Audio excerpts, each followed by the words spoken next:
Пайғамбарымыз саллаллаху алейхи вассалам Рамазан жайлы, ораза жайлы айтылған сөздері көп пайғамбарымыздан. Солардың қазіргі сөз басына кеп тұрған әдемі сөзі хадиси құдуси болса керек. Пайғамбарымыз саллаллаху алейхи вассаламның тіліменен Аллах табарака ва тағала былай дейді: пендемнің жасаған ғибадаттарының барлығы өзі үшін болады. Оразасы да сондай ма деп ойлап қаласыз ғой. Намаз, зекет, қажылық барлығы өзі үшін болады.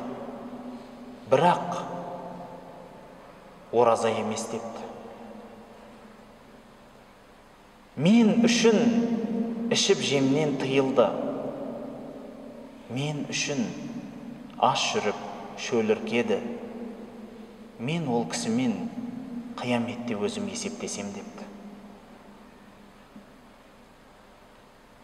Пайғамбарымыз саллаллаху алейхи вассаламнан келген бір хадис бар. Кім Аллах үшін деп, Аллахтың ризалығы үшін деп, бір күн, бір-ақ күн ораза тұтатын болса, Аллах сол бір күнменен ол кісіні 40 жылға дозақтан ұзақтастырады дейді. 40 жылға. Ол біздің мынау күндегі есеп емес 40 жыл дейтін. Бәлки арғы дүниенің есебі. Ол күннің бір күні біздің 50 мың жылға татиды. Енді 40 жылды ойлаңызшы, қандай болады. Аллах табарака ва тағала, байқайсыз ба? Пендеге бұйырған бұйрықтары түрлі болып келеді. Ғалымдарымыз оларды фарыз, сүннет, мұстахаб деп бөлді. Тыйған тыйымдарын харам, макрух деп бөлді. Енді ақылына салған адам көреді.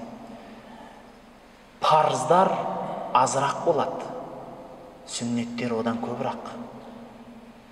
Мұстахабтар одан да көбірақ, мубахтар одан да көп. Осылайша Алла адамды қинамайшы деді. Бұйрық берсе де өз еркімен істесе екен деген бұйрықтар болды.